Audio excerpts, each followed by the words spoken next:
Good morning, guys and gals, and welcome to the last day of September. Hello, October. Hello, 31 days of Halloween. Hello, my birthday month, stepson's birthday month, Ash's birthday month, my twins' birthday month.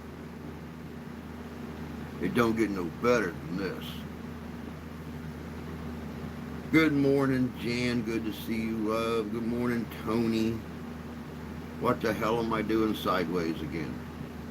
I don't get this. I don't understand.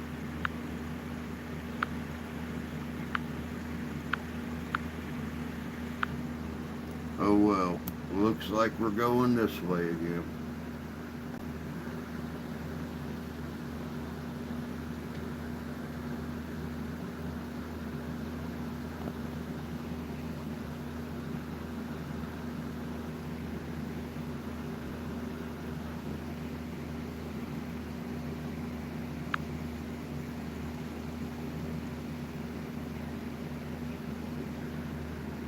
Oh well, this is how we're going to have to be because it says it's set on horizontal. But I am not going to spend an entire stream doing this. Just ain't going to happen.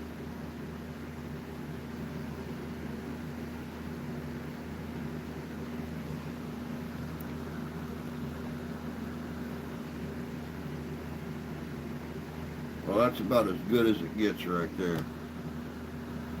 Now let me bring it down here where y'all can actually see.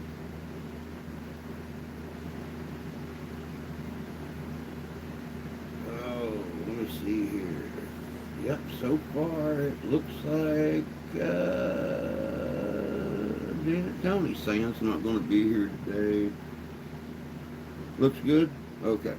I can accept that.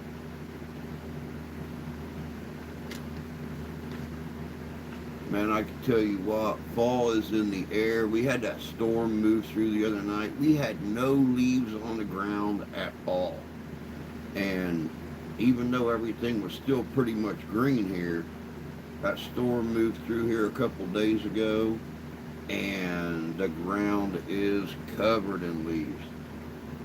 I guess the trees needed that little bit of water to finish their aging process, and everything starts to turn brown and yellow and red and orange. Well, it is brown and yellow and red and orange. Good morning, Sarah. Good to see you, love. Hope you're doing well. Morning, Ty. All still green there? Not here. We still got a lot of green. But I'll tell you what, like I said, when that storm hit, everything fell and or everything started falling. And it is just colorful. Colorful. Had to stay in a motel twice this week. No water or power. Are you guys getting the residuals from Helena? Or what, Sarah? What knocked out your power and stuff? Any clue? Got 5 inches of rain out of that storm. We stayed last night and are at Cracker Barrel now. Awful storm. Wow.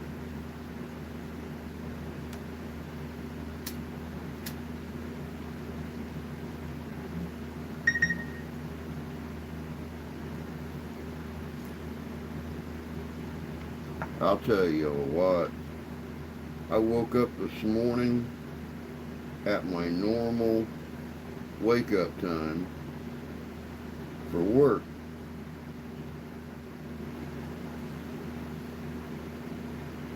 I got up, used the restroom, sat on the bed, picked up my phone, seen 3 o'clock, and I said, to hell with this. It is my only day off. I am going back to bed Wound up sleeping till 5:30 this morning. I feel 20 years younger just getting that extra couple hours of sleep.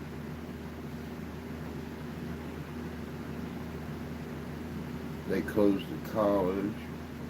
Didn't lose power, thank God. But we're ready if we did. The remnants of the hurricane didn't get this far, so all is good. Yeah, we didn't catch anything from the hurricane. Um, I guess the angle that it came in at the Panhandle, it came in and it moved up and hit the Ohio Valley, hit the Virginias, hit the Carolinas, Georgia, of course.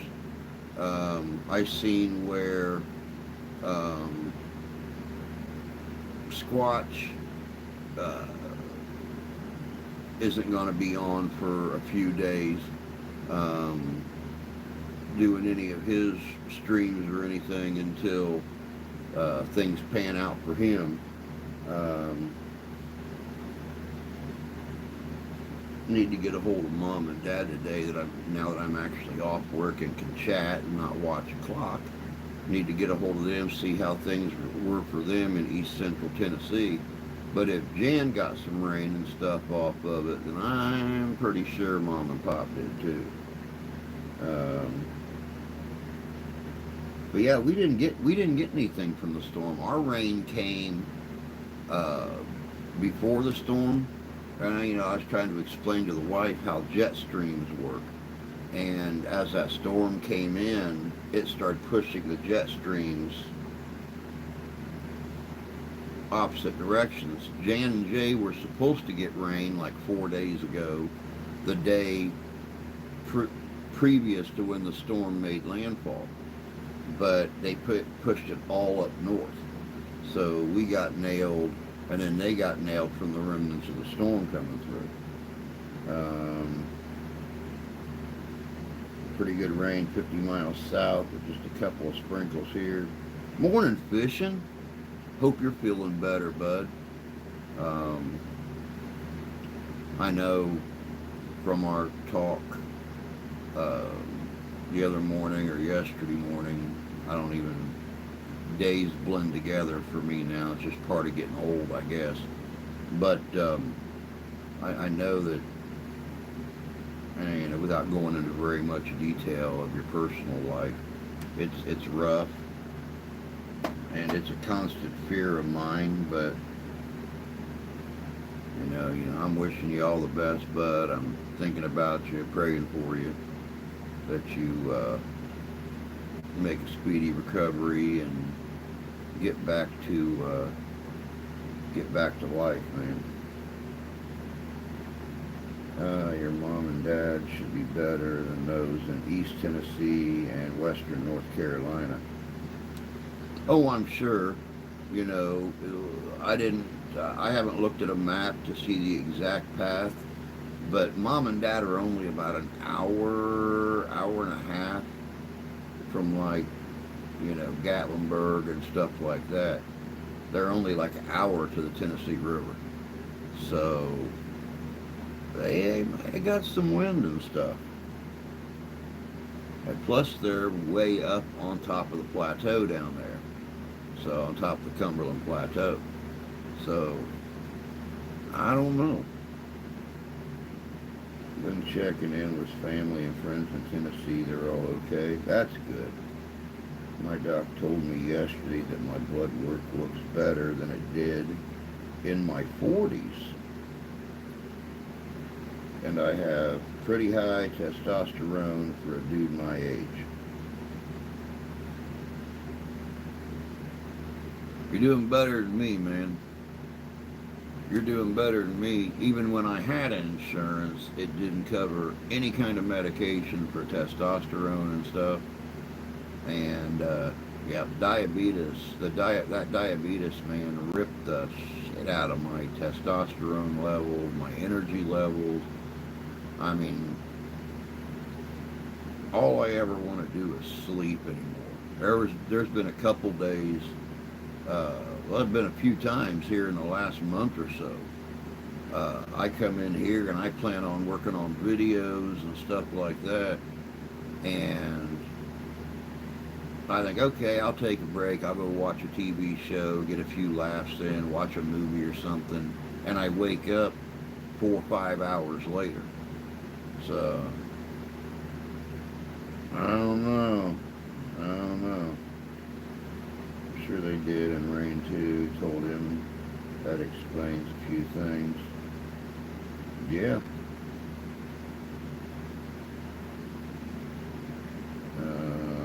That is the surprising part of testosterone. I'm diabetic.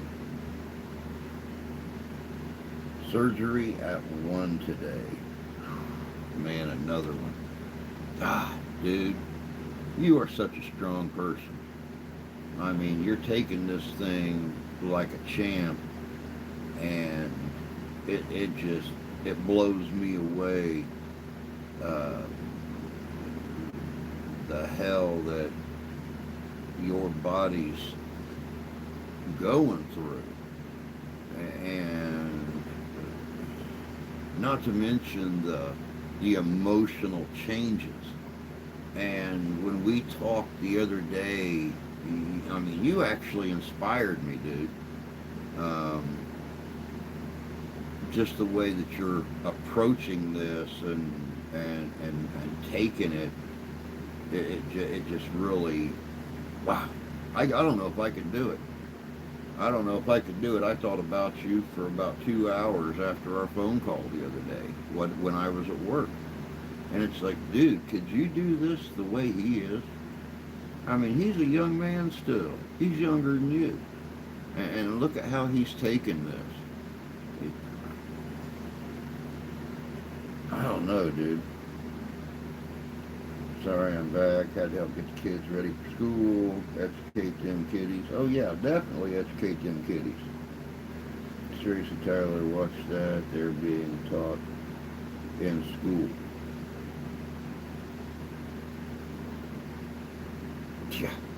Yeah, always watch what they're being taught in school. You know, and it's really kind of funny that, you know, you bring that up, Tony, because I have actually considered uh, going back to school at my age to become an educator. So I don't know. You really want to watch what they're teaching the kids, and have the kids communicate. Have them communicate with you when they're doing their schoolwork and stuff. Because, you know, I've told you guys the story before of me doing the 1812 reenactment down by Marion, Indiana. 6, 7, 8 years after I graduated. And, you know, I'm sitting there at my wigwam that I built, and got the fire going, drinking coffee, and lo and behold, there's my high school history teacher, Mr. Bennett. And, you know, him and I sat there for 2 hours, and I reminded him of all the things he learned in school that he wasn't allowed to teach us anymore. So he was amazed that I took it upon myself to do all that research and help bring back those memories that he learned back in the 60s in school and had forgotten in all the years of being a professional educator. If my kids were school age today, or if I have more kids, I will homeschool. This school is way better than Iowa. By the way, Drew, last weekend was Calamity Jane Day's weekend. Yeah, I wish I could have made it, but I wish that I wish we could have kept those original plans. and Nick and I both come and join you there at Calamity Jane Days, it would have been really cool. It would have been a fun little getaway, especially for the three of us hanging out together and burning up some powder. That would have been fun. I homeschooled my daughter through the 8th grade. Missouri as a state is pretty conservative.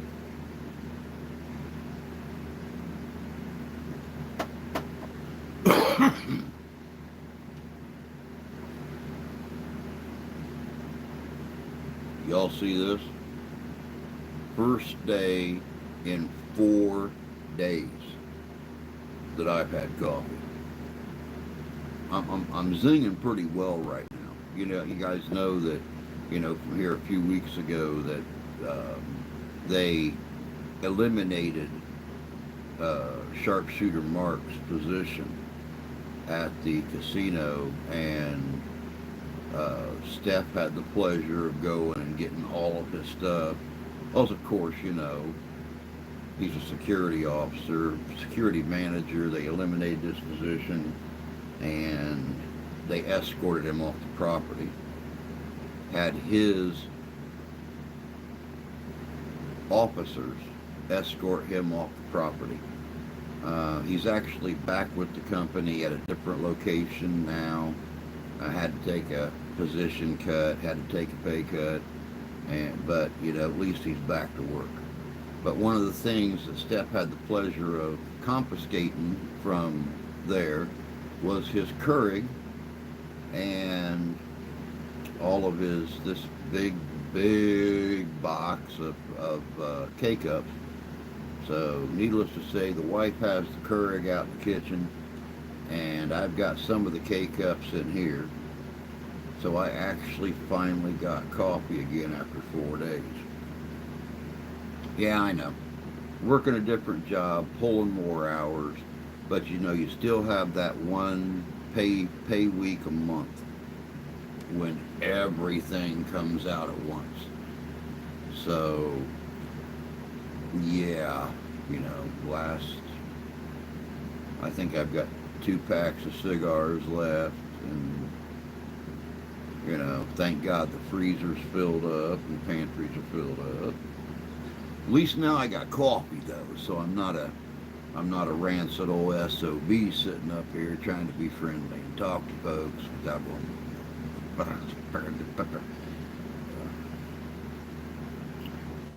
Didn't have issues with my $4 in school, but grandkids, different story. Definitely. No, you guys lucked out. It was a complete joke. I won't even bother next year. Sometimes it takes events time to get rolling. I don't like the Keurig, however it is spelled. Well, I'll tell you what, I busted open 3 K-Cups this morning and put them in my coffee maker. And it's pretty, I mean, it's got some flavor to it, but it's not as strong as we like our coffee. So, you know, from now on, it's going to be 4 or 5 K-Cups going in my coffee maker. I've never been disrespected like that. They might as well literally slap me in the face. Wow.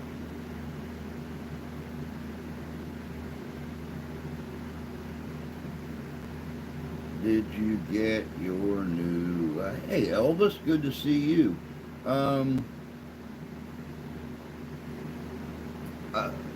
Jared King from Jared King TV got a hold of me here a few weeks ago, and he sent me his original laptop that he used. So I didn't get a new one, but I got a good little Windows, and I've never had a Windows laptop, so it's a learning process. But it's a dang good little laptop. I'm surprised.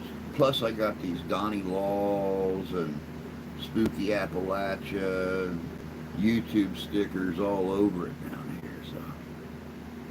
I got a little bit of that Appalachian influence going on.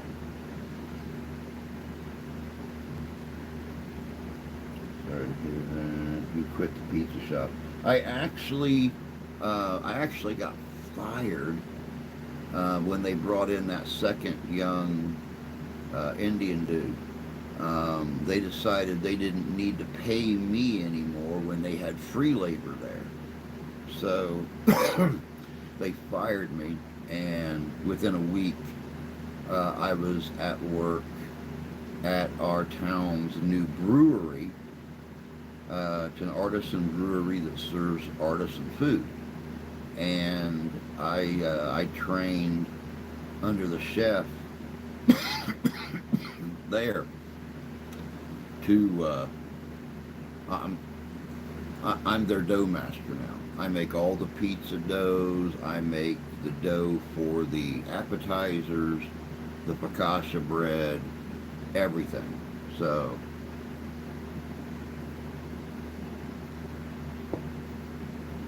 a little less per hour, quite a few. I mean, a few more hours. Um, so I mean, it all kind of balances out. What do you do when you live in a town the size of mine? That's literally blink and miss. You take any job you can get.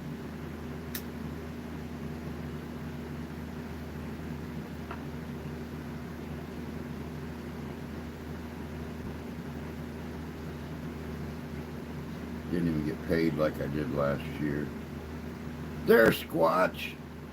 Welcome back, bud. I was just talking about you a few minutes ago with the storm and storms and stuff going through the area, and about your post the other day about being back when the coast was clear and stuff like that. So I'm glad you lived though. I mean, I can't imagine uh, all that rain coming down and a big hairy squatch running around getting all wet. I mean, the house probably smells like a wet dog right now. But you survive. So I'll accept wet dog smell or wet squatch smell, um, as long as you live through it. I can't believe they didn't pay you this year, Ty. I mean, how the hell do they expect to keep a festival going if they don't compensate the people that are doing all the work for them? It makes no sense. Donnie Laws is one of my favorites.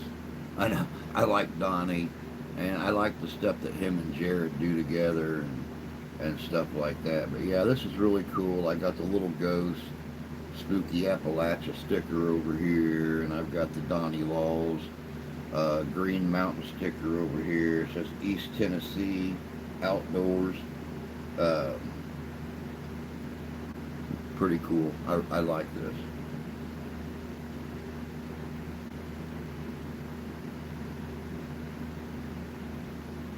They have free labor at the pizza shop. Oh yeah, oh yeah. They brought in two young Indian boys. Well, I'm not going to say boys. They're in their 20s, but it's kind of like uh, the deal back in the 18th century where they would pay um, the people to come over and you know work for them, indentured servants basically.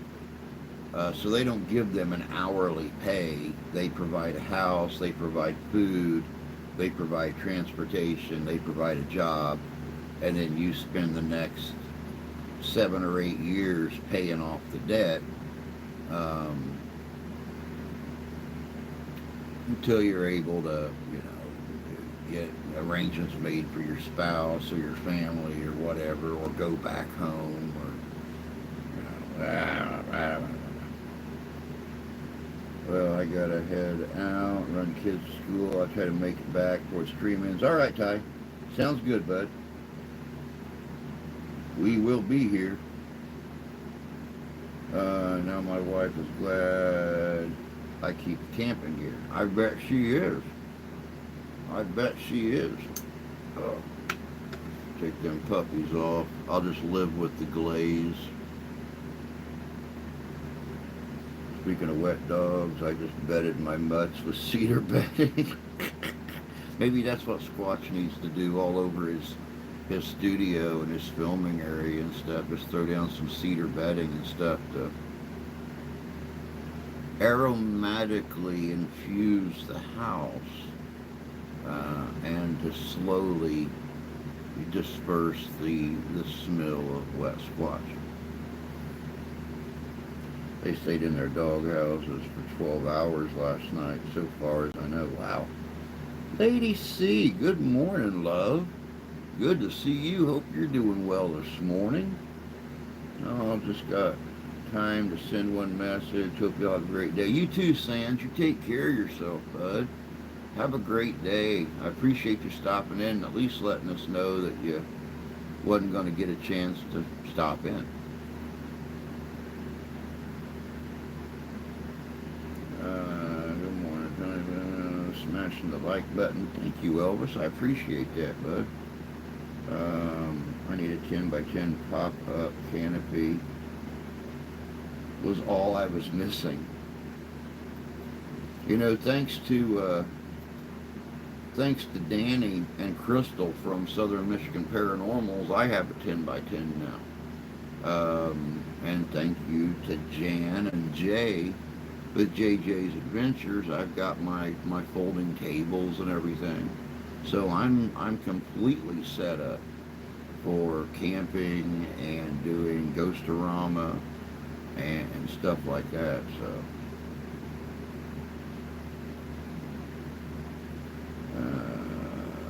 Squirrel Sniper, my God, man, good to see you. Hope you're doing well. Greetings, beautiful souls from across the pond and under the same sky. Definitely so.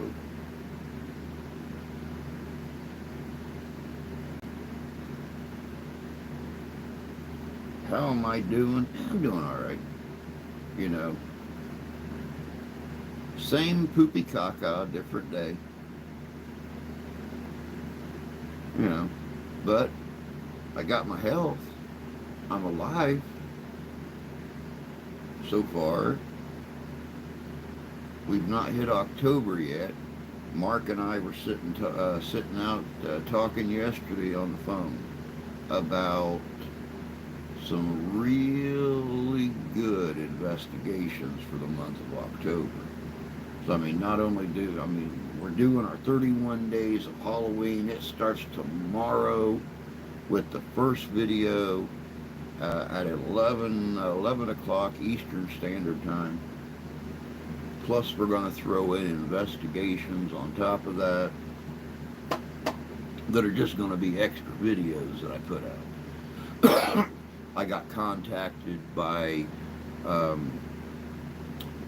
fella about 10 or 12 miles away, different town. I guess Southern Michigan Paranormal sent him to me to assist him in getting set up as an investigator.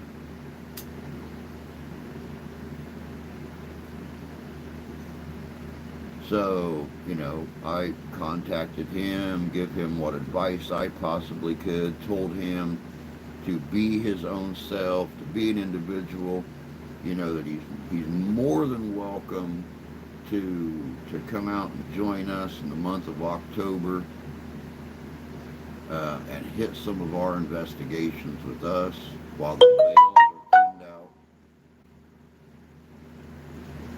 We're going to go to some pretty good locations, y'all. Some we've been to before that were creepy, not in October, and some we've never been to before. So it's going to be real interesting. I'm off all October. October, ready for some investigation. Hey, Trek, good to see you.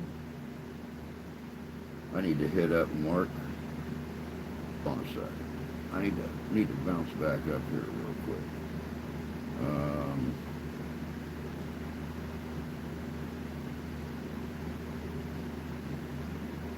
Good to see you. I'm off on glad to see you, Drew. Good to see you too, lady. See, it's been forever.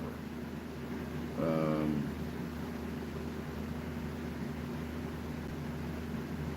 Good morning. Fall has not arrived yet down here. Yeah, go figure. Good morning, Santee. Good to see you, bud. I was watching your video that you put out Saturday on Old West Bandanas and got about 5 minutes into it before I had to get this set up. So that'll be the first thing I finish as soon as this live stream's over, before I start working on the next video. But I cannot believe that you unmasked Bill. Couldn't believe it. Bill without a bandana just ain't Bill.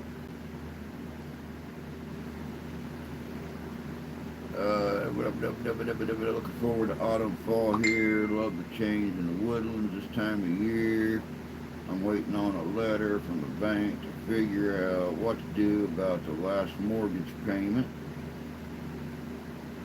Mr. Santee, Good Citizen Media, good morning.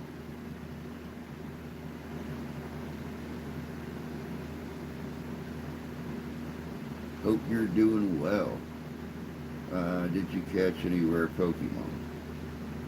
I've caught a few. Haven't played in a while though. Since my eyes started getting really bad, I can't see my screen outside unless I go out at night. So, yeah, I'm just going to have to leave like extra early for work one morning, especially on a Wednesday morning when I normally leave the house at 3:30. I'm going to have to leave 3 o'clock or something some morning.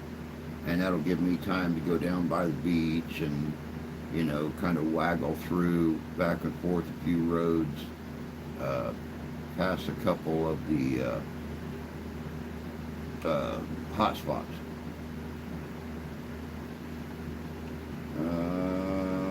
Sean, good to see you, bud. Hope you're doing well this morning.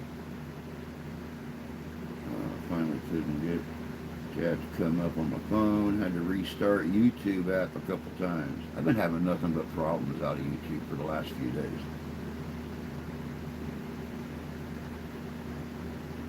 Juan, good to see you. Hope you're doing well.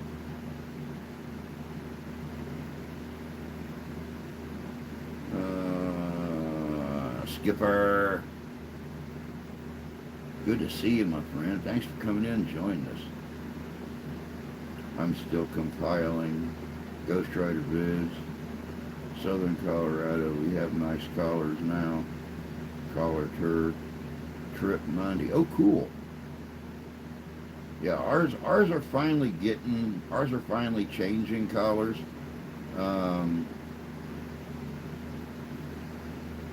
Finally, after that storm that came through about 4 days ago. Hey, we had no leaves on the ground. I had just made a comment the morning before the storm hit to the wife about, do you remember how many leaves we had out here last year? I was raking up leaves to make graves out in the yard by the headstones, and we didn't have a single bloody leaf on the ground till that storm hit. Now all of a sudden, everything's covered with leaves. I mean, there's still a lot of green there, but we're starting to get the yellows and oranges and the reds and stuff, so I'm really appreciative of that.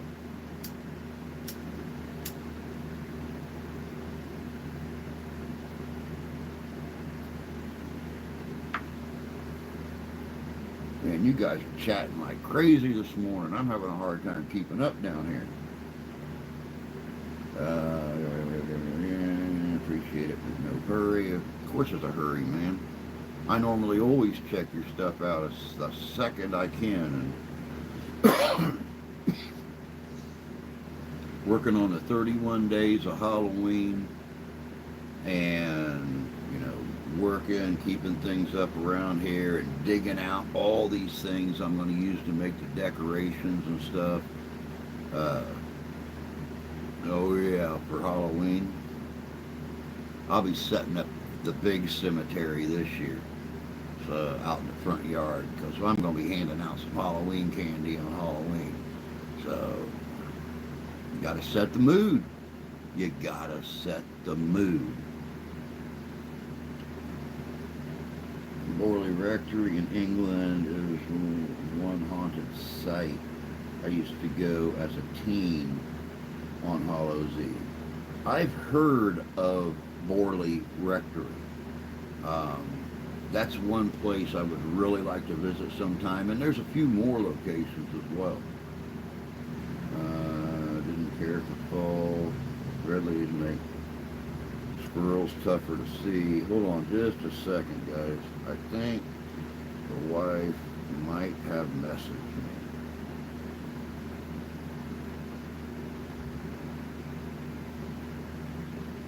Nope, it wasn't the wife. We're watching the stream. Well, good morning, Tony and Katie. Good to see you guys. Love y'all bunches. Can't wait to have you back in here full time. I love my friends over across the pond, and it's always nice to have those conversations. I'm back. Had to finish eating. Food is important. Live streams can be rewatched. Double tap the screen for thumbs up. Man, this thing's jumping like crazy. I'm so excited for Halloween time, almost. Celebrating my 40th wedding anniversary today. Heading out to the Massachusetts Cree Nation to enjoy the beer casino. Bear Casino. Well, that sounds super fun. Happy anniversary to you and your wife, bud. I didn't get people's thing with Halloween, without kids, take trick-or-treating. It's nothing to me.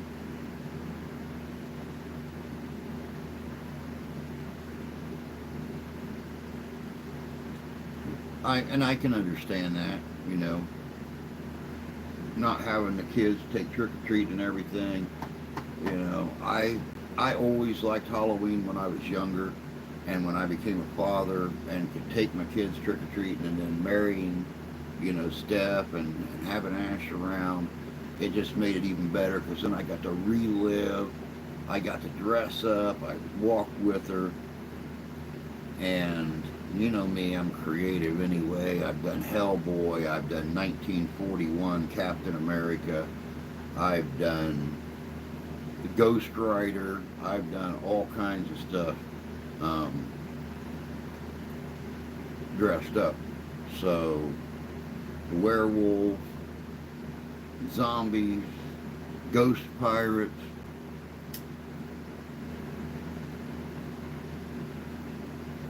This year, Grim Reaper all the way, baby. I'm even setting myself up to about 7 feet.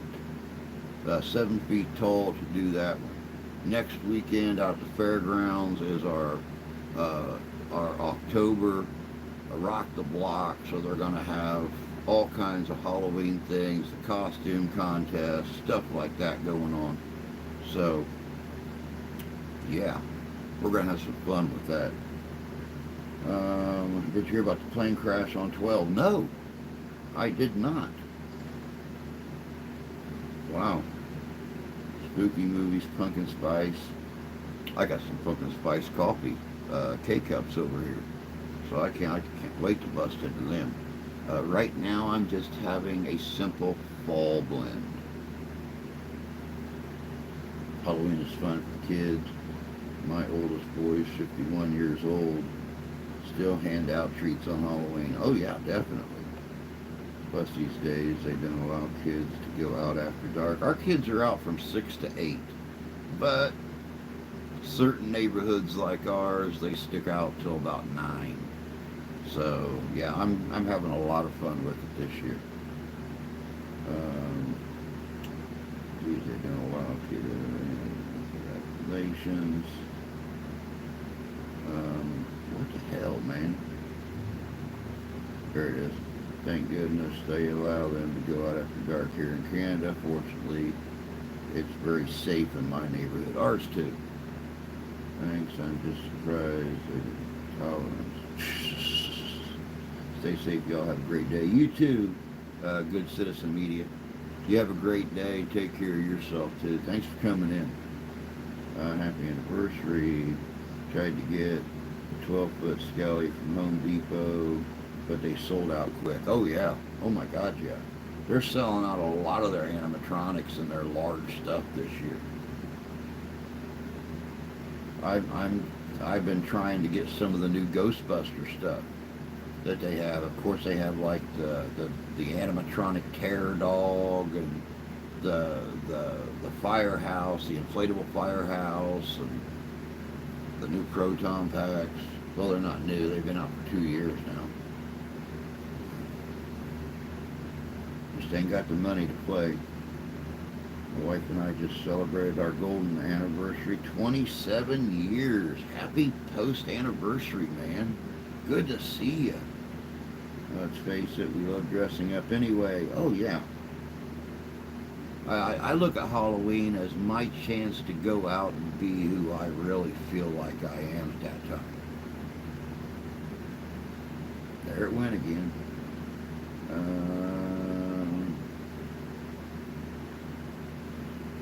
Granddaughter's requested I'll wear my sassrig. There you go. Y'all realize that they sell pumpkin spice year round? Not everywhere. We only start seeing it in fall time around here. I just noticed when I was at the store the other day, last week, they just now brought back out the pumpkin spice coffee creamer and stuff like that. And here in about a month and a half, they'll start bringing out like the chocolate peppermint, the candy cane, and stuff like that. What is a skelly? Oh, the skeleton, yeah. Josh, good morning. Good to see you, bud. Sorry I'm so far behind the chat. Everybody's talking this morning. I'm loving this. Monday, October 14th is Thanksgiving here in Canada, so we're prepping for that first before heading to Halloween. Yeah, well, we have Thanksgiving, like the third week of November, so that gives me the whole month to keep pulling out more and more and more stuff to make this cemetery epic out here. You guys will see it. I'll, of course, do video of it and everything. But I'm setting up a good cemetery this year. Will be 43 years for me, December 1st. Man, congratulations, 43 years. My mom and dad have been married for 63 years. How anybody could stand to be with my mom that long without pulling all their hair out is beyond me. I love my mom. I shouldn't say that. We only see it in the fall here too. They're common spices. Yeah, they're common, but they bring out like the coffee creamers and the little Debbie cakes and all that Halloweeny stuff. And then at Christmas time, they'll pull out the Christmas trees and the little presents and shit. Spice is my favorite stuff. We had 43 years this past June 27th. Good morning, Derek. Good to see you, bud. So I ordered jar decorations from Temu. I was very excited to get it because it was going to be a ghoul reaching out of the ground, and it turned out to be 6 inches tall. Wow,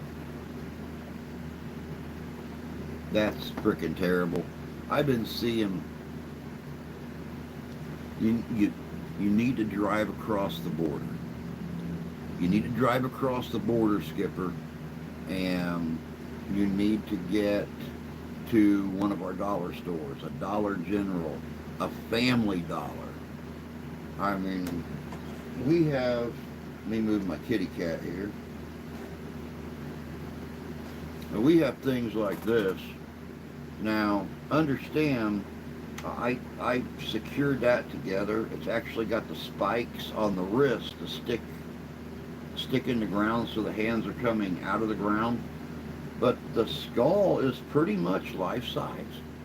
But they've got a bunch of stuff like this, $5. Uh, Life size skeletons, things like that.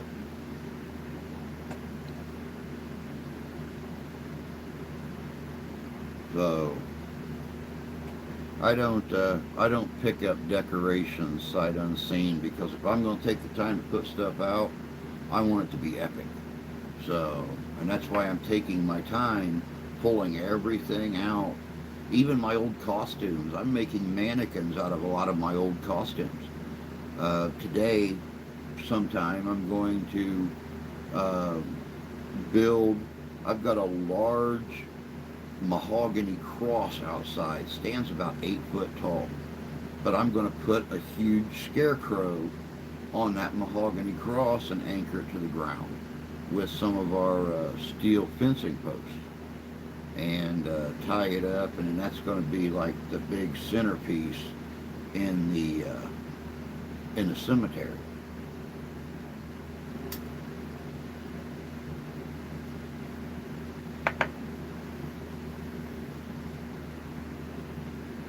Um,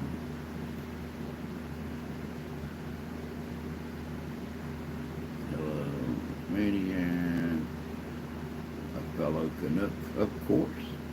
You finished the Pokemon language book yet? Um, haven't haven't seen a Pokemon language book yet. Oh, Pokagon language book. Sorry, Tony. I know who that is now. I know who that is now. No, I've not finished it. For me, learning languages is easier. I mean, I can still do it, but it's so much easier for me to learn a language when I have somebody around to talk it back with me. So, I have referenced that book 1,000 times. I have referenced that book 1,000 times, looking up different words and stuff like that. It's an amazing book. Thank you so much for that. I absolutely freaking love it, man. Marriage is overrated, just saying. No, I enjoy being married. Not that I don't want to beat her and bury her with the same shovel on occasion, but it's fun. It's nice to, have that somebody there. It makes life not so boring, and at times very adventurous. And I'm going to stop at that. Shit myself already. Well, Michael, good morning, and I'm sorry. Um, yeah, I can't I can't go with any more than I'm sorry and good morning. Gotta head off to work. Have a good day. You too, Jan. You take care of yourself, honey. Have a good day at work. Hopefully, that situation that's existed that we discussed when we chatted last time is remedied today. Um, because I know that nothing upsets you more than to work and not be properly compensated for your work. Believe me, I know. I think Halloween, I'm going to dance in the mirror, singing Goodbye Horses by Hugh Lasser. Not me, man. I'm reaping it up. Next weekend for our last beach bash out the fairground, our Halloween, October Halloween festival that they have out there every year, costume contest, the bands, all that stuff. So I'm going to be having some fun. Not to mention the fact that I'm actually going to feel like I've, grown up with my costume being over 7 feet tall, with me being over 7 feet tall, or right at 7 feet. So yeah, I'm gonna have some fun with that. Never built platform shoes a foot tall, but it's gonna be fun. I barely got a handle on English. Oh, but I'll tell you what, especially with Pokagon or with Potawatomi being the original language in this area, and there still being so many of the Pokagon Potawatomi around here, and those rare occasions when I actually get to go to the powwow that they hold every year. I'm very interested in keeping those histories and those traditions alive, even though I am not Potawatomi in any way, shape, or form. It's an interest. So, I was very, very blessed that Tony had that book and gifted it to me, and I have enjoyed attempting, hopefully, proper pronunciation of a lot of those words.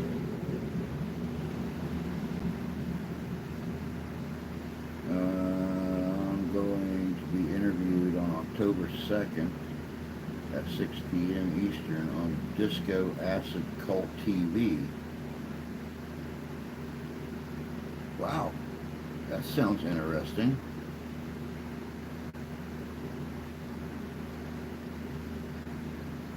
You mentioned Bandmade last week, Tony, and I did get a chance to watch them. I like them. I like them.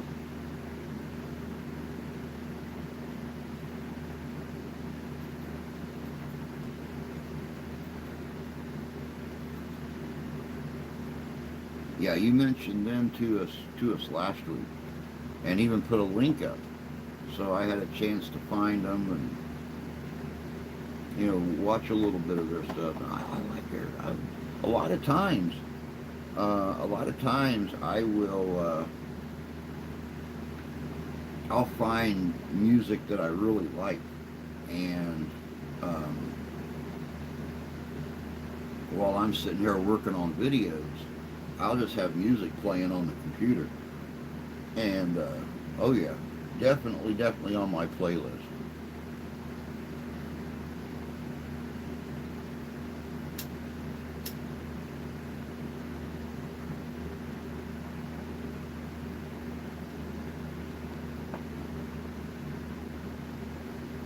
Disco, Bee Gees, Flash, To the Mind. How deep is your love? Is your love running? I don't recall. Senility is a botch.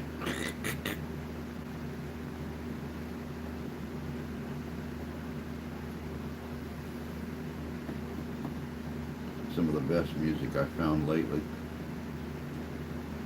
Yeah, but I've got a lot of not big performers that I have found on YouTube and Facebook and stuff like that, but I like listening to different types of music, just depending on my mood or whatever fluffs my squirrel tail at that time. I'll sit and listen to it.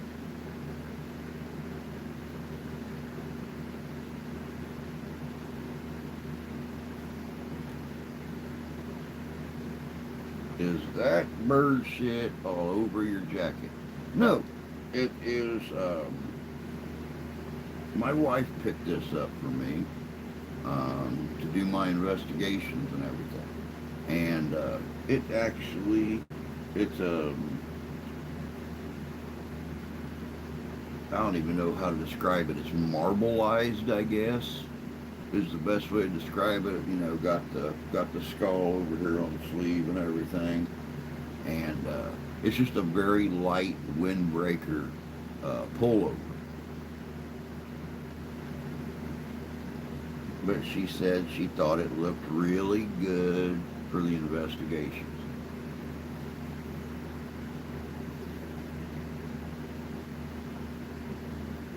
Probably be the only thing I get for my birthday this year, but I've still got 9 days till then, so we'll see. I was just going to go out and buy my own stuff for my birthday, but we're still recovering from the first of the month. You know, everything seems to come out the like the 28th of the month for the first of the month.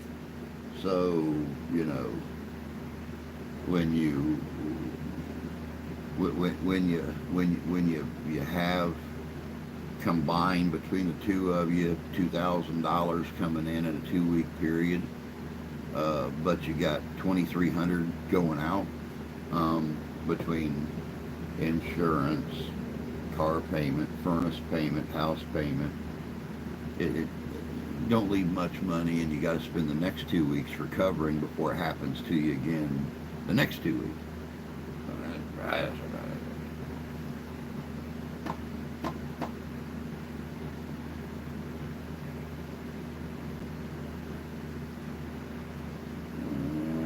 Japanese women rock scene, very surprising.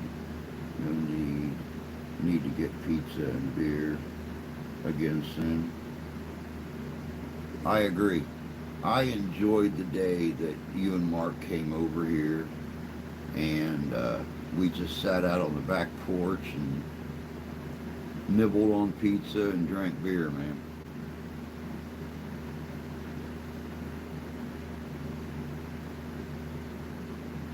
It is, you're right, good citizen. It is rough. We'll we'll see if it continues to be rough after November, or if things actually straighten out.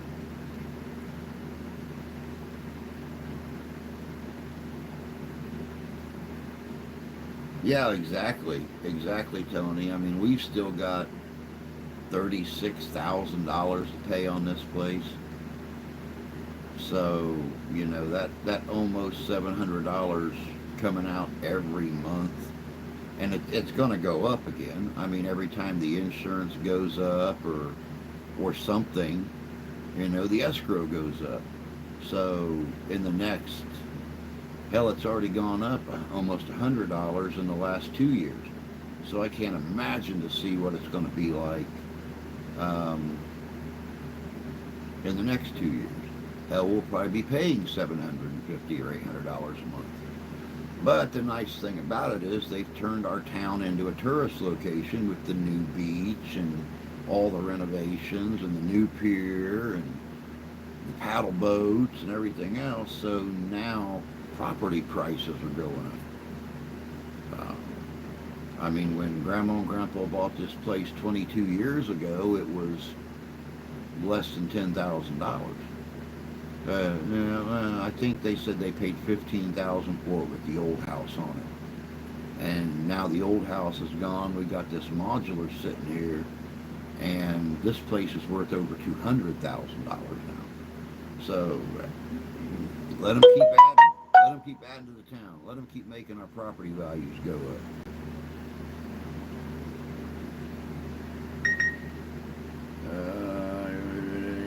I foresee nothing getting better until people make it better. Sadly, without term limits, bunch of the same old stuff. I can agree with that. Too many people think the government has their best interest at heart. Then too many people are slightly handicapped upstairs and need to seek counseling immediately. Anyone that believes that good citizens shouldn't be allowed to vote.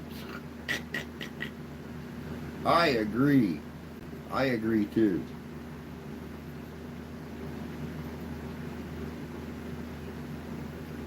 Anybody who has ever had a government job, I don't care if it is in a government agency or military or whatever the case may be, you learn very, very quickly that if there's one thing no government has, it's the people's best interest at heart.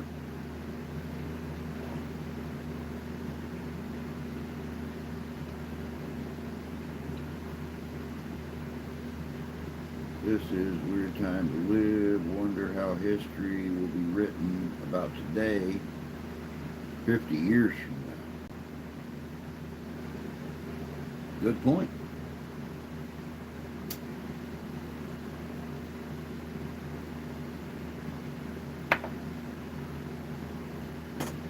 You know, and it's really funny that you bring that up. Yesterday when I got home from work,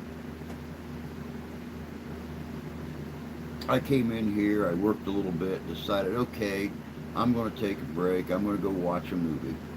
And I found a movie on Tubi, and it was a movie about them finally achieving peace in the Middle East, and how India and Israel and everybody started coming together for a common peace. And it was exposed finally that it was the New World Order, and they actually called it that. We're all familiar with the stories of New World Order, but that's what was being formed, was that New World Order. Then the governments all started breaking down, and they were making all Americans leave the Middle East and Jerusalem and everything. And it just kind of struck me that, they're talking about the New World Order and the government's ruling over the people and making their demands and making people disappear that didn't follow their demands and stuff like that. And it really kind of, hit with modern times a little bit, how people think the government has their best interest in mind, but it's the governments that are making life so hard for people. But people still think, oh, well, it's all going to get better. It really will, because they can't do anything without us. Oh, they can. They can make money off rich people and just get richer themselves. Don't let anybody ever say there are no fat cats in Washington, because there's a few cats walking around that's bellies are rubbing the ground between their legs. So, yeah. That depends on who comes out on top. You already know I do my part. Some are good, some are bad, but we all need to be checked on. I feel like I'm commenting the downfall of a civilization. Documentary.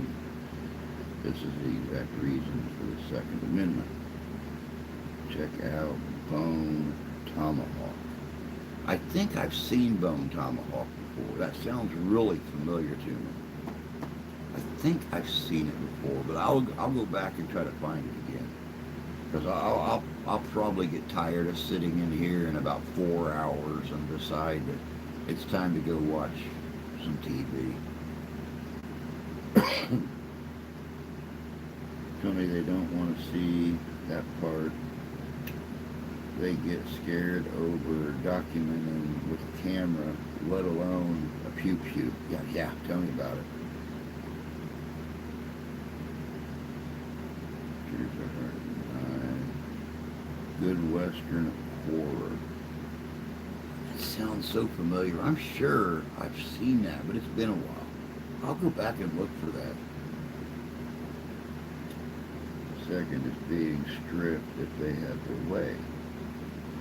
Photoshop and the like. It is waning.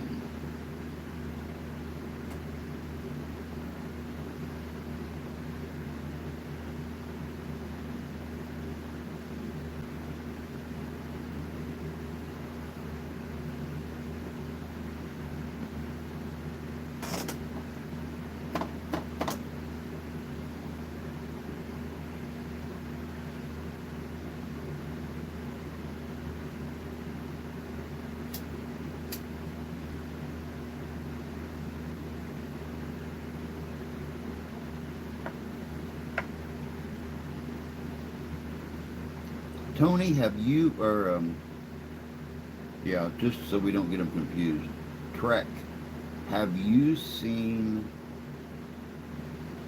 a movie with Graham Greene called Clear Cut? It's an older movie, it's probably about 20 years old. Um, Very, very good movie. And it's actually set in this area right here, just north into Canada, right above the Great Lakes.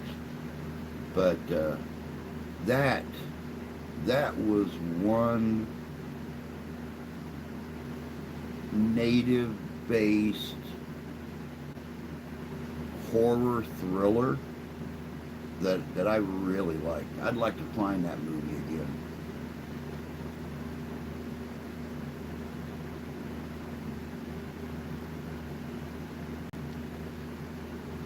Okay, fall flavor does not taste good when it gets to the temperature of the fall air. So we gonna heat this puppy up a little bit here because damn.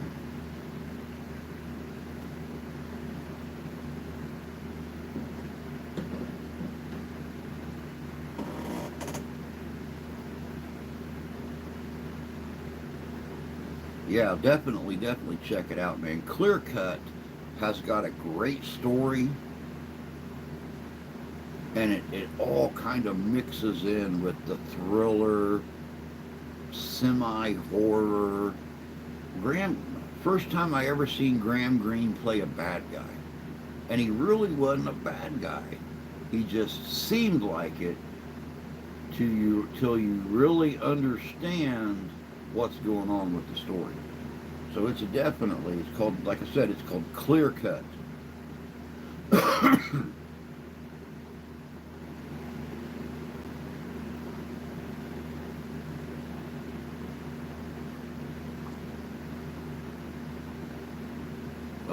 Much better. Much better.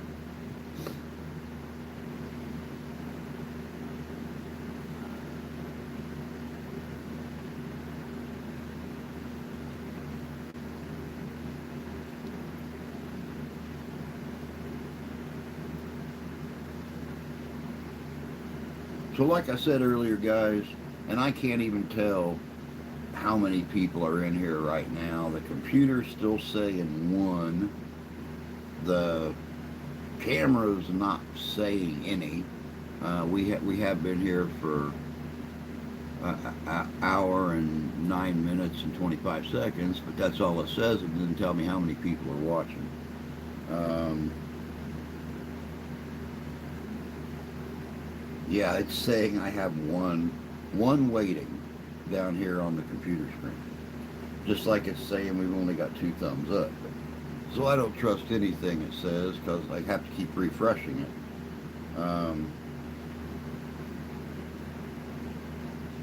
Says 8, you bought some hiking gear for October. Very cool. Well, I know who to get a hold of when I can finally get things organized, hopefully next year, for our October trip to Manistee, because I want I want to hunt and document a two-legged puppy dog that is rumored to run around Manistee State Forest. Only problem is nobody ever wants to go camping in October, even for a weekend.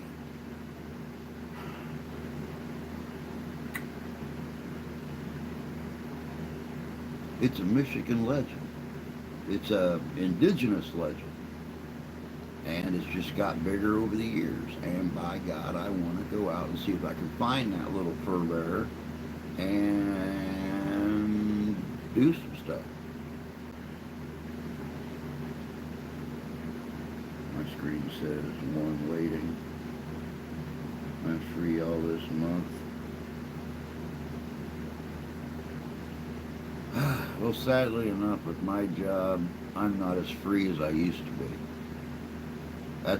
I mean, Sundays and Monday evenings are still the best time to go out and do investigations and stuff because, I'm out of work by 8:30. You ain't turning off yet, dog.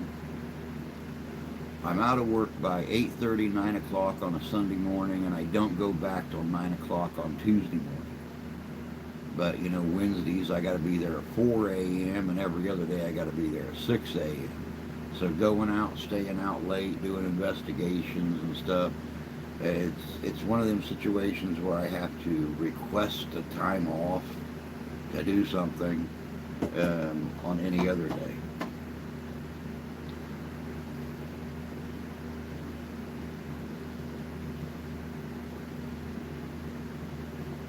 Why not? I have camped in December and a dat in January.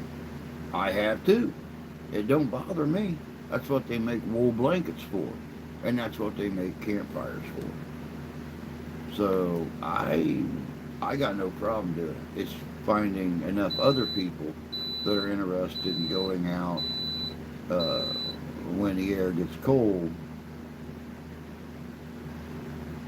I'm just waiting for Halloween this year because every single year, 9 years I've lived in Michigan, and 9 years we have had some semblance of snow on Halloween, whether it's the slightest flurries or 4 inches of snow on the ground. We've had snow. So I'm just waiting to see with the way the weather's been all buggered up this year, what this year is going to be like come the end of October. Waking up with 2 inches of snow on my blanket sucked, but it was tolerable. Yeah. I just used all my PTO and took the whole month of October off. Well, I'll tell you right now, Trek, I'm so used to calling you by your name now that I figured out who you are. Mark and I were just talking yesterday about investigations for the month of October. I think we're going to attempt to get one in every week. But we were talking about going back and revisiting a couple places that we've done before. You weren't with us at that time, but they were very active locations while we were there. So if the stories are true about the thinning out of the veils in October between the two worlds, we want to go back to some of those locations where we had a lot of contact, or even one location where I physically had contact. I think that's what we're working on. Because he was waiting on a couple places in South Bend to get back to him. Not to mention he's waiting to find out if he's going to be, how they're going to position second officer, if he's going to be, on call basically, or having those steady day hours or whatever. So I don't frickin' know. I thought about purchasing a hot tent. That'd be kind of cool.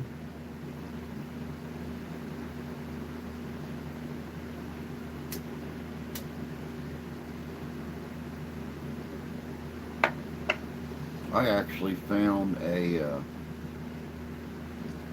I found an officer's, Civil War officer's wall tent the other day. They only wanted like $600 for it. That's normally like a $2,500 tent, but it's already got the stovepipe hole manufactured into it. It's either a 10 or a 16 ounce Sunforger type canvas. So, very well insulated, waterproofed and everything. Um, Man, I don't know. The wife asked me why I don't go out and do as many reenactments as I used to. It's like, because I don't have a tent, and I can't afford to go out and buy a tent. So I'm screwed. I found yurts, $400. I wouldn't mind sleeping in a yurt for the weekend. Not to mention, it would go really good with most of my characters that I do when I do security for the Ren Fair in Niles every May.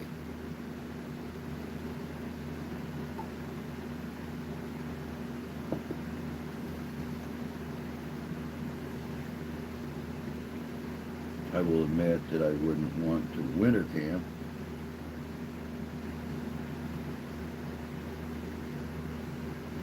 Guy from work selling one for $450, 10 by 10. Very cool.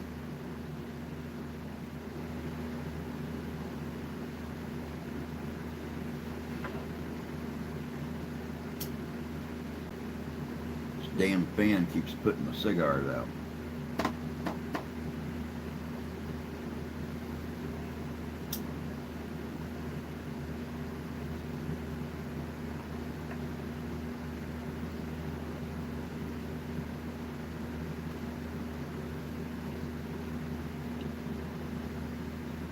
He's selling a hot tent, a 10 by 10 for $450.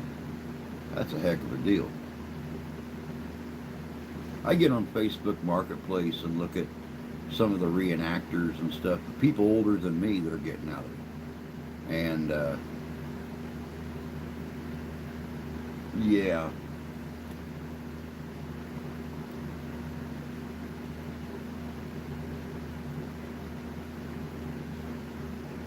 maybe one of these days. With a stove for $450? Dang, that's a deal. I'd I'd I'd jump on that thing like flies on horse poop. You can't beat that. That's a great deal.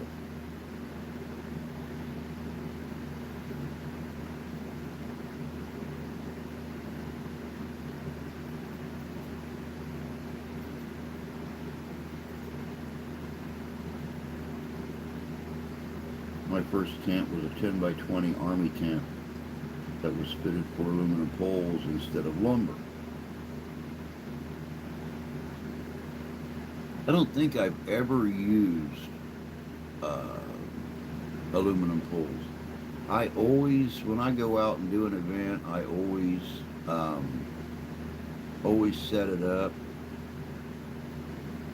Always set it up with lumber.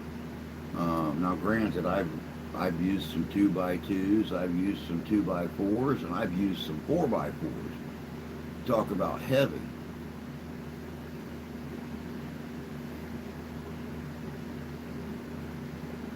Most of the time, though, especially here lately, the last few years, I've ran 2x2s and only ran like a small wedge tent.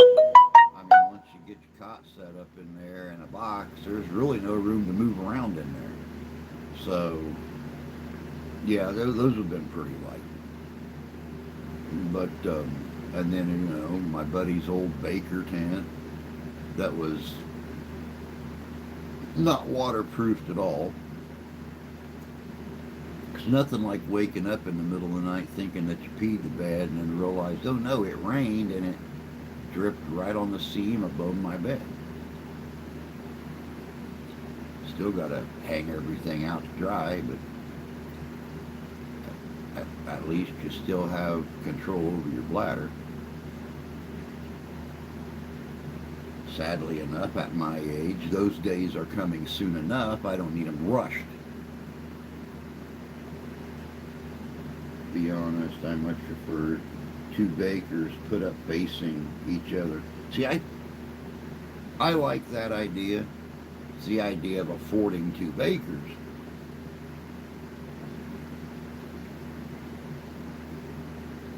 And now, see, I used to use Thompson's on my tents like 20 years ago. You'd take the canvas, you'd put it in a great big tote, you'd put a couple gallons of Thompson's in there with it, and let it set for a couple days, and then set the tin up and let it dry out. Then they started saying, no, Thompson's will start rotting the canvas after a while when you've had to do it and redo it and redo it. So, yeah, I quit using Thompson's. Then people said beeswax. Have you went out and priced enough beeswax to waterproof a tent? That's a lot of beeswax.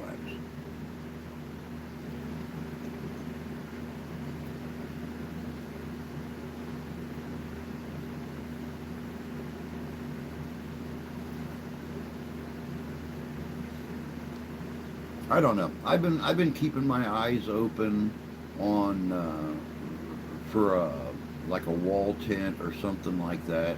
And like I said, I have found a couple on Facebook Marketplace that were affordable for somebody who didn't have bills.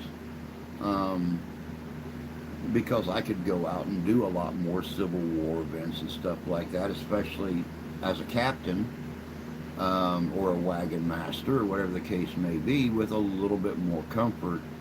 Um, because, some of you know that arthritis on a cool ground is not the best way to start your day at 5 a.m.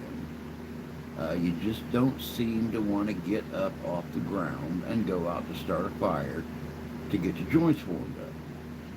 So, yeah.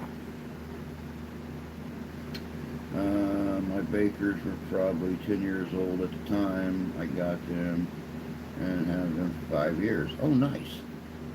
I know a lot of people prefer tents with the sewn-in floor, but there's something about the Prospector tent that is, yeah, it is. There is. I want to put together a horseback bedroll setup. See, that's cool. That's cool. And there for a while, I was actually looking for an older style pack with the saddlebags that I could sling over my shoulder and set up an older style pack. One cast iron skillet, a plate, a cup, just a tin cup, a couple blankets. That way, if I didn't have a tent, it was going to be nice weather, I could, park my car, put on my pack in. I have everything I need to survive right there. My fire starter, my blankets, my cooking gear, all in that pack. And just sleep up against a tree.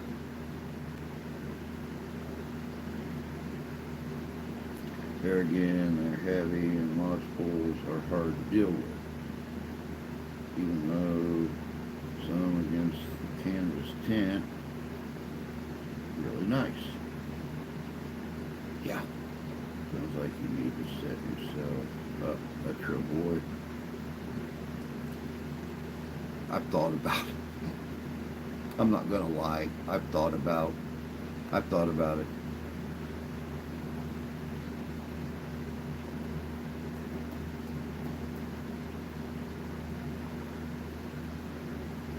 Now, see, if I still had my my 16-foot Cheyenne squatter teepee, a travois would be really cool. 'Cause it was so much stuff moving in and out of camp. Just to pull the travois off the roof and get everything out of the back and set it up on the travois, then drag the travois into camp. Um, so much more fun. I'll be honest about it. And then, I mean, worst case scenario, you just lean the travois up against the teepee uh, after you get it set up. Enjoy your weekend. Then on Sunday, you don't got to worry about pulling your car back into camp where 40 other people are trying to pull, 40 other camps are trying to pull their cars back into camp. You just load everything up on the travois, drag it back to the parking lot, and load it up and get the hell out of Dodge. My lodge poles are 18 feet. My teepee poles were 22 feet.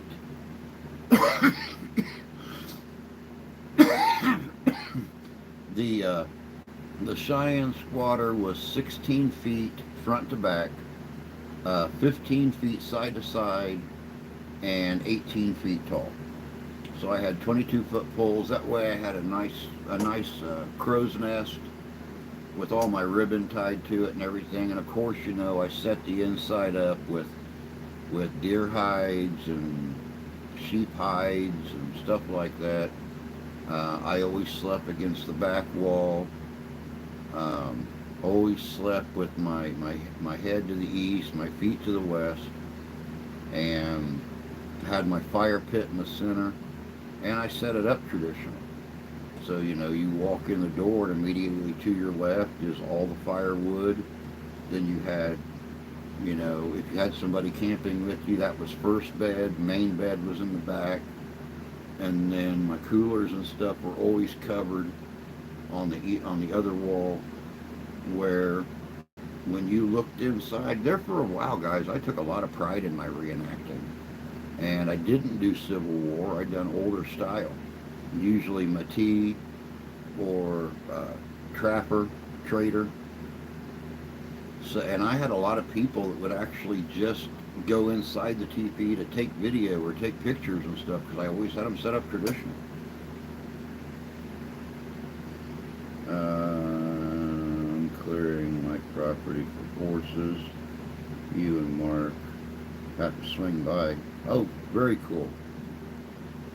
Yeah, we need horses. I haven't ridden in a long time. I miss it. That was my relaxation, was horseback riding. Do some of the coolest things I've seen you have.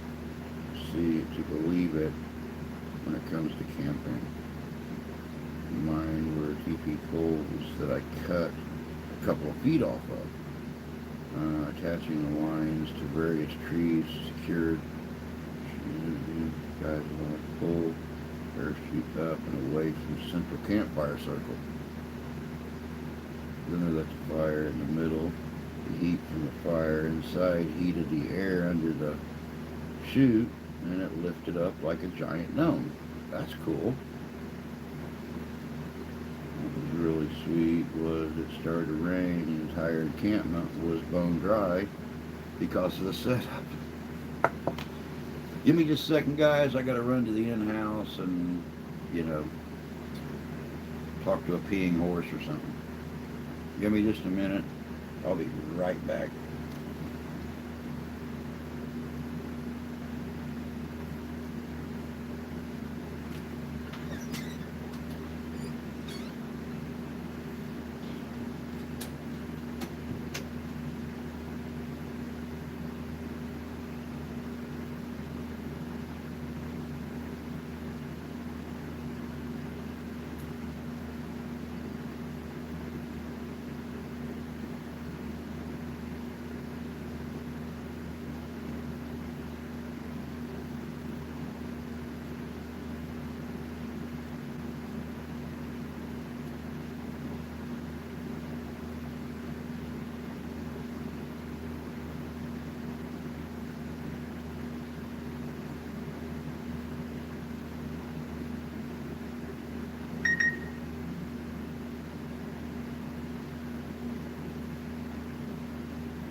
Jesus don't fear the reaper.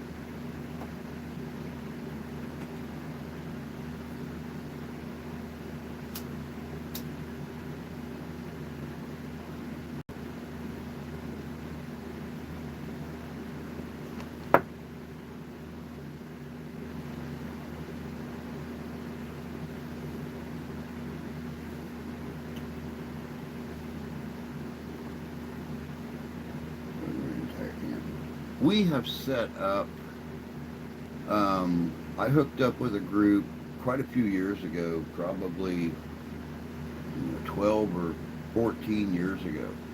And we had like a marquee. Uh, for those of you that don't know, those large uh, vendor tents that have the scalloped edges and stuff. We had a large marquee, I believe it was a 12 by 16, 12 by 14, 12 by 16, something like that. And we would set it up to where it was nice and secure. And then we would put either wedge tents or wall tents all the way around the marquee and just leave one side open where people could come in and out. But, we basically had this huge dining room. We could have a fire inside under the marquee. And you just went off to your own separate little bedrooms or whatever at night. You could sit out there and play cards. You could do, for those of you that are familiar with the terminology that goes with primitive camping or reenacting, a round robin, which is basically an auction, but it's only with trade goods. So, you went around the circle, you'd throw out a nice knife or something like that, and everybody would bid on it with trade goods. And you either chose one to accept or passed and moved on to the next person. But there's been many, many times, we've had people sitting around the fire, drinking, having a good time, trading, telling stories, all night long. And it's been a heavy rain. Whoever wanted to go to bed went to bed, and, loved that one. I wish I was still in touch with those guys. A couple of them have walked on since then and not with us anymore. And the group just kind of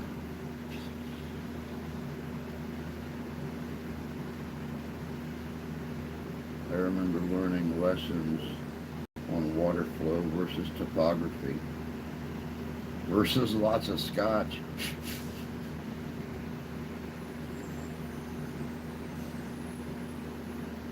Mr. UFO, good to see you. Hope you're doing well.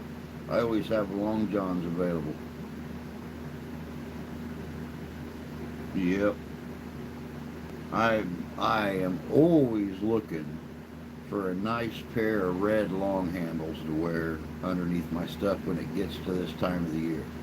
Because even if I don't sleep in my wools, it's my wool coat or my wool pants or anything, it's always nice to be able to strip that stuff off and have your jammies already on to crawl into bed under your nice warm blankets. So, oh yeah.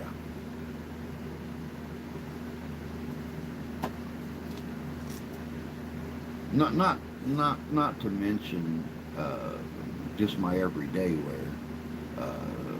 The wife has yelled at me on multiple occasions for putting on the long johns and putting on my coveralls over the top of my long johns and walking around like old Farmer Brown. We do not live in Kentucky. Quit dressing like that.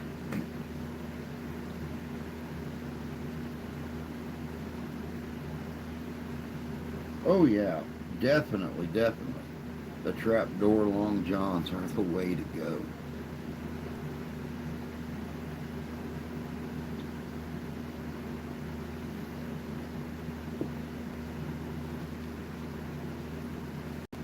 Yeah, I love my long red my long handles.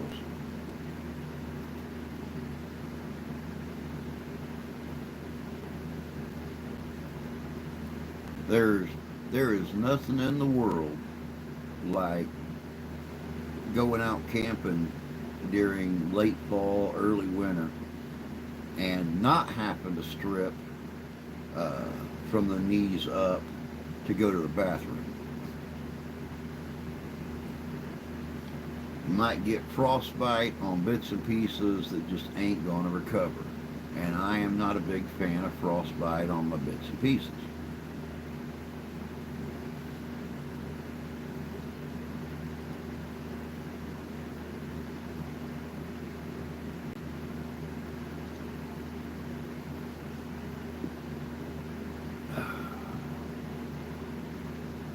You know, you guys have been hearing me talk about it for 4 years now.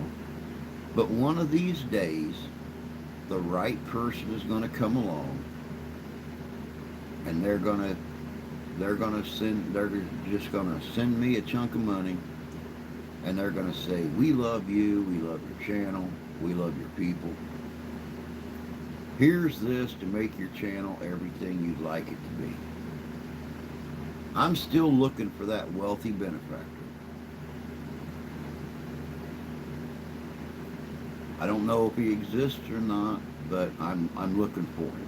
I know he'll come. He'll someday. Someday. I was I was just watching a bloody stream the other day, and this little girl was on there just a rattling and talking, and she had like one person, two people, back to one person, just talking about everything. Just all of a sudden, boom, $1,000 right there at the bottom of her screen. It's like, what in the hell? She wasn't even talking about nothing interesting. Just school and her clothes and, being bullied and, well, not being bullied, being harassed by kids that actually got better things than her. You know, I guess in a sense it's being bullied. But yeah, it was just really funny. Just $1,000. I'm like, what the hell? This don't seem right. She don't even make videos. She hasn't made a video in 2 months, and it was a live stream.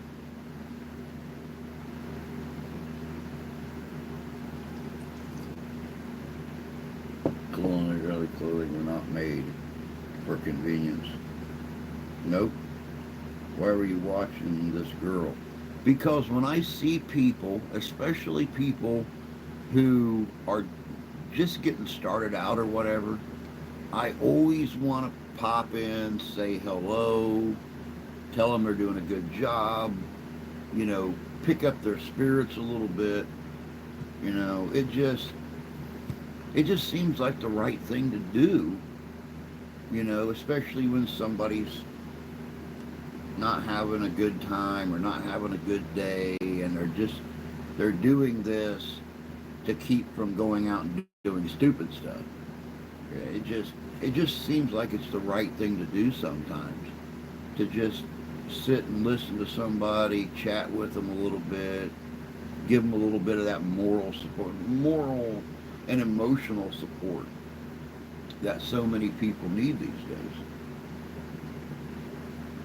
Call me a perv. Yes.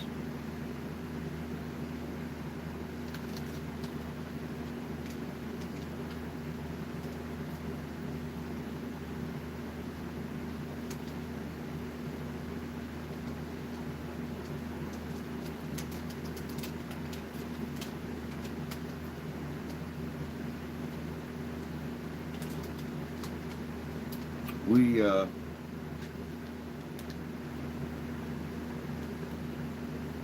I need to check and see Tony. Um, yeah, Trek.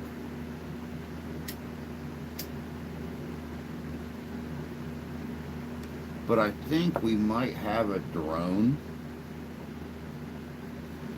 It's a very small one. It's not even a foot across.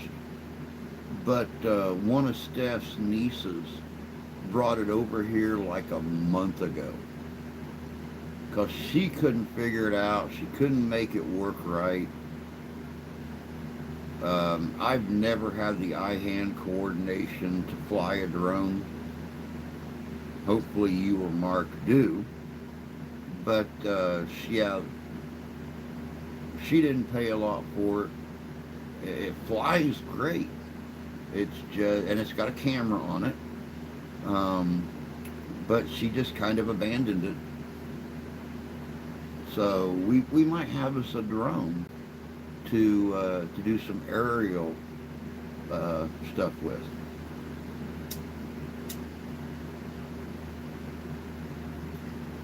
which is something I've wanted for a long time, um, to do some video stuff with investigations, especially when we're at a location, be it a building or a cemetery, to get that aerial shot in of the area we're working on and stuff like that. Um, I don't know what her plans are with it. She couldn't figure it out. My daughter did, and but it's been sitting in here on a table now for 3 weeks. So I got no clue. We might have us a drone.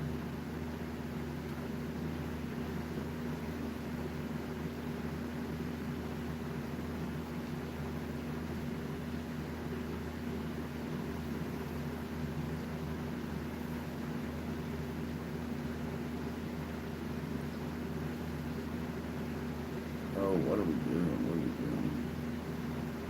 I have considered buying a drone. I I just always thought it'd be cool. I have seen so many of your larger investigators going to do like an old prison or an old hospital or a home and property, and they'll they'll get some real good aerial video of a cemetery or something like that, and you know you might have uh, you might have somebody flying the drone and filming you or you and your partner or whatever while you're doing things out there. I just always thought it'd be kind of cool.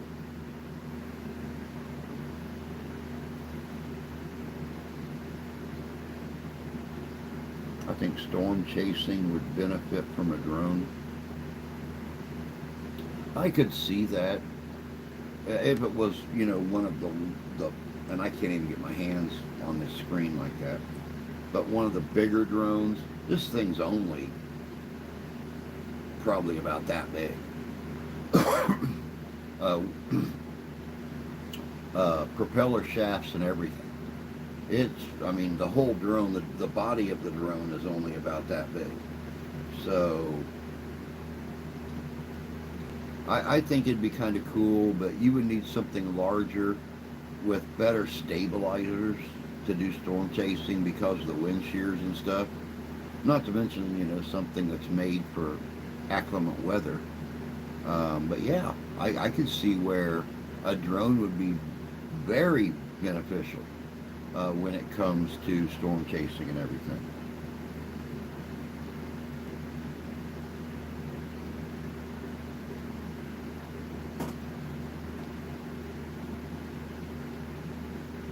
Looking at a storm from a few thousand feet would be good. Dude, I've been above a storm. I've been above a storm before. When I went to Texas, um, we were flying, I think we were just over Oklahoma, and there was a huge thunderstorm. And you're sitting here and you're looking at the lights of the ground, then you're seeing these clouds, and above the clouds was this huge, I don't want to call it a funnel, it wasn't, it was just part of the cloud, and it was like an hourglass. And there was just lightning doing this all over the inside of that hourglass. And the pilot had made the announcement that they were going to fly around the storm. And, you know, as we passed over it, or passed around it, I'm sitting there and I'm just watching this lightning moving all over the inside of this hourglass. And it was the most fascinating thing I ever seen. I never imagined that kind of activity above the storm clouds that we see. Tornadoes kill people when they can't see the direction of travel. Yeah, when our storm hit the other night, our sirens went off twice here. They went off the first time and sounded for about 5 minutes. And of course, I was out on the back porch. I was watching the skies and everything. And then the siren stopped. And then about a half hour later, we got tornado watch notifications on our phone. And it wasn't 45 seconds later, the sirens went off again. So I was out on the back porch in the rain, watching the skies, walking around. Of course, you know, the storm was coming from the southwest. And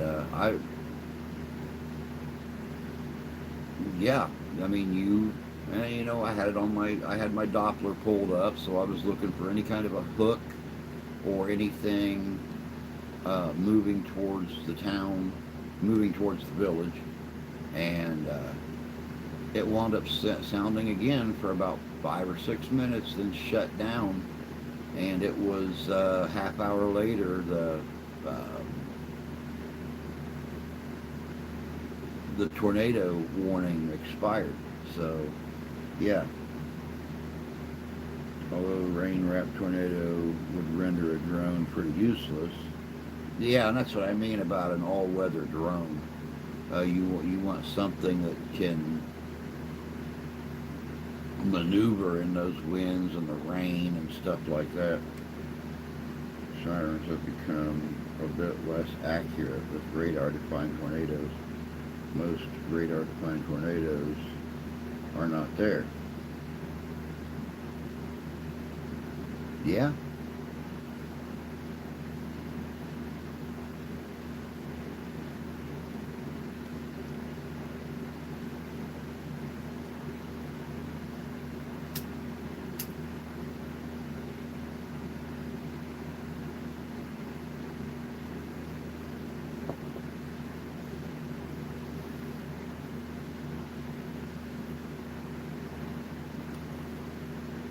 Yeah, when that storm came through um, last week, um, it was not. I mean, it was part of a larger storm, but it wasn't connected to the larger storm. It was probably 30 miles long by maybe 10 miles wide, and there was a lot of rain. And it was, you know, the two or three different shades of green.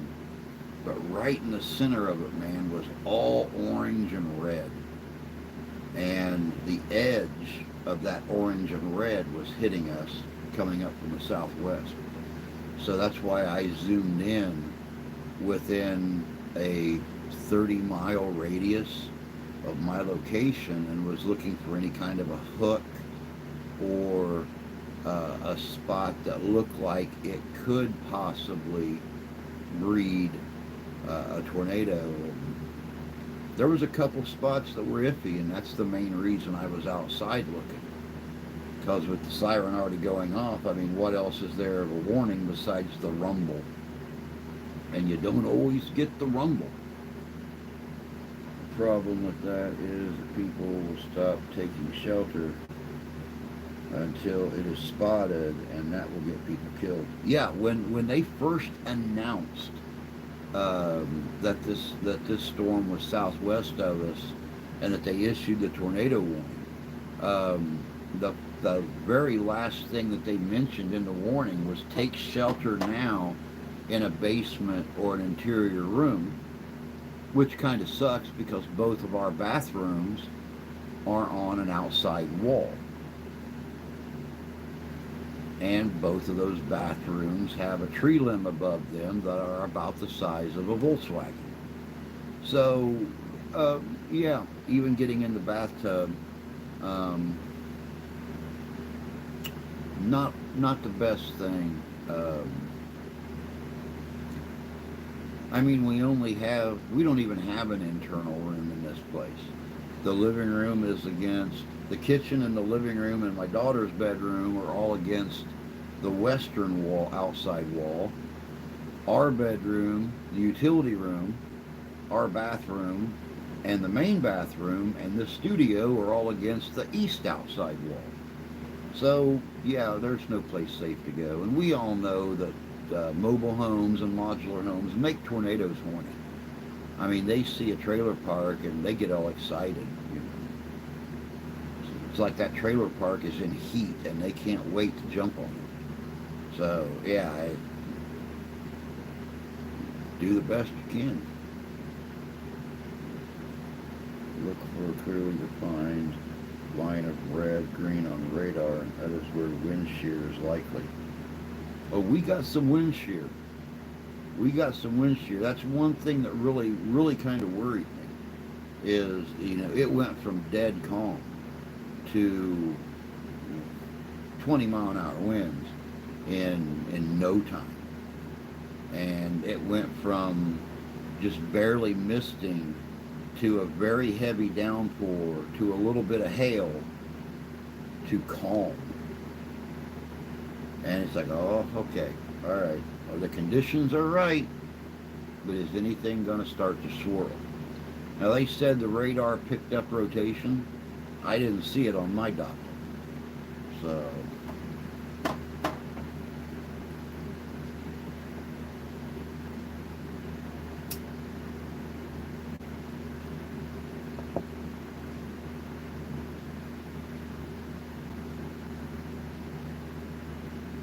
oh yeah, definitely so.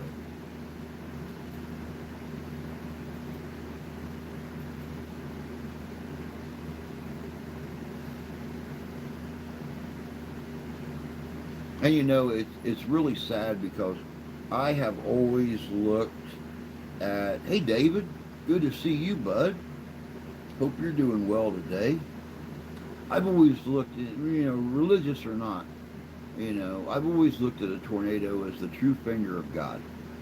You know, a tornado could could tear a barn, could tear an entire farm apart, move across a field at 20 mile an hour, and could pick a car up at the next farm over and set it down in the middle of the field without a scratch on it.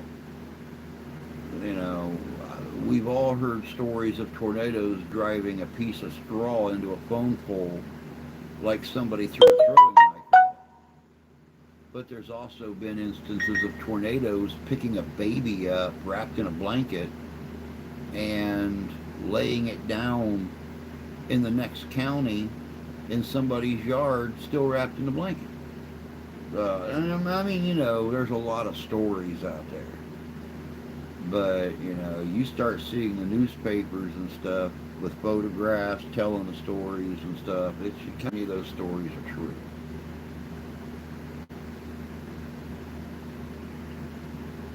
I'm glad you're doing good, David. Happy end of September, by the way. Hope you guys have got some really cool, spooky music ready for next month.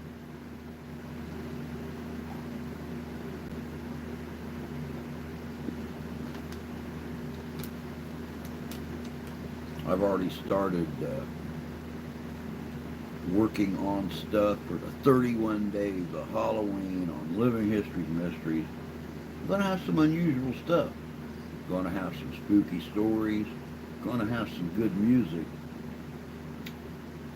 Going to have some good videos.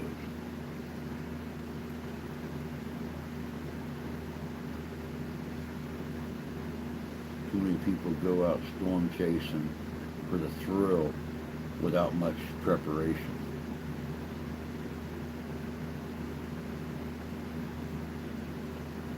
Oh yeah, believe me, you are absolutely correct on that. There are a lot of there's a lot of goofiness out there. And that's the one thing that really gets to me is how people think that it's smart to go out storm chasing for the thrill, not the education, not the research, but just the thrill of going out and doing it.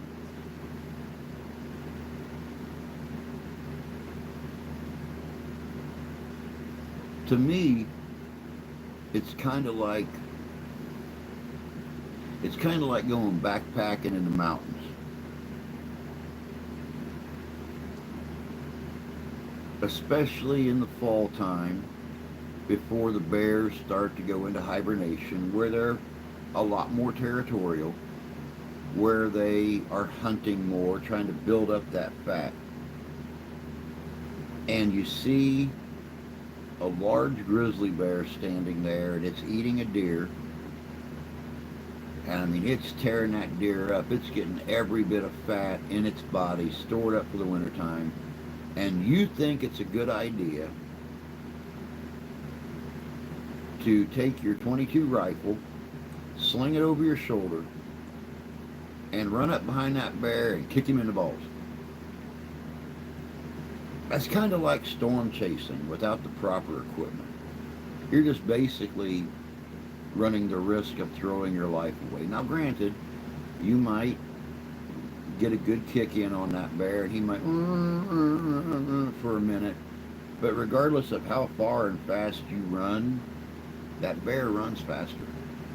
So when he's done feeling the effects of your steel-toed boot on his testicles,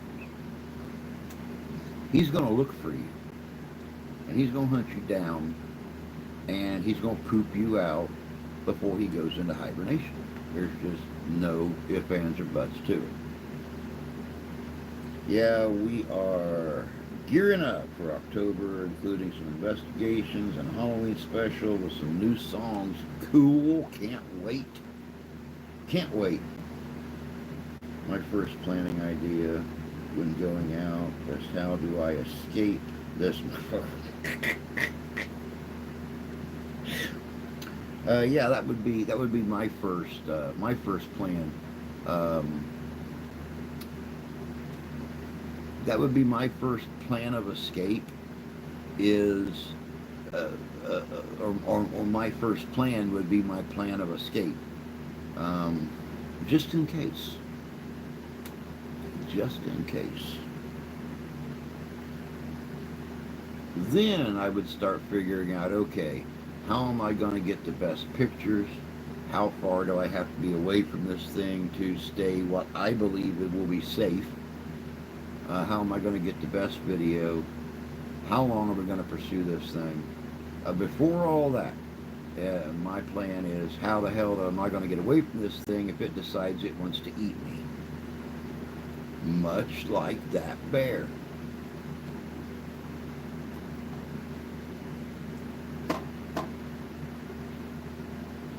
I mean, don't get me wrong.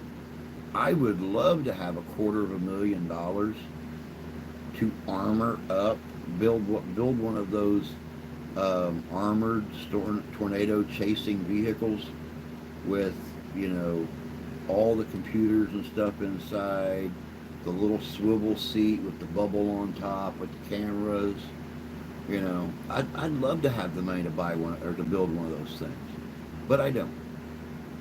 So I'm going to be stuck in somebody's car with them that could very easily. Do y'all remember that scene out of X-Men when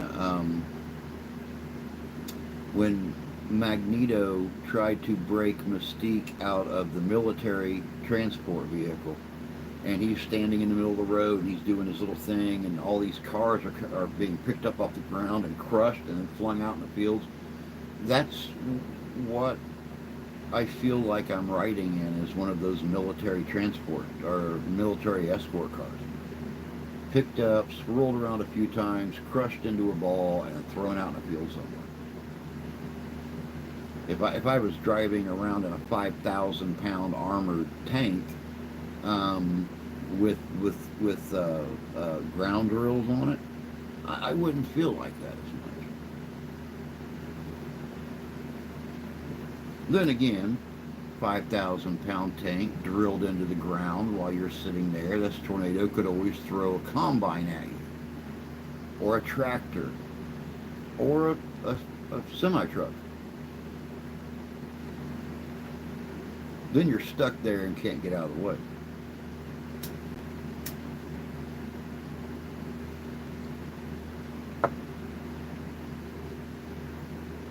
But all right, guys, it is that time.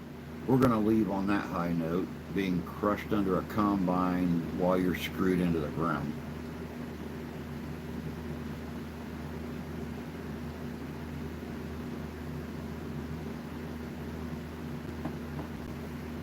I don't ever want to be inside of a tornado. I don't blame you. All the oxygen being sucked out and straight up that funnel. Uh-uh. I like breathing. It's my favorite thing in the world to do. But all right, guys, I'm going to get busy. I have got to start putting together the very first video for the 31 days of Halloween on Living History Mysteries. Of course, it'll be out tomorrow morning, 11 a.m. Eastern Standard Time. I'm going to keep our regular schedule going, but I'm going to be having a lot of fun with this one. So until next Monday morning, y'all take care of yourselves, take care of each other. God bless you, God love you, I do. Hello, October. Let's have some fun with it. We'll catch y'all later.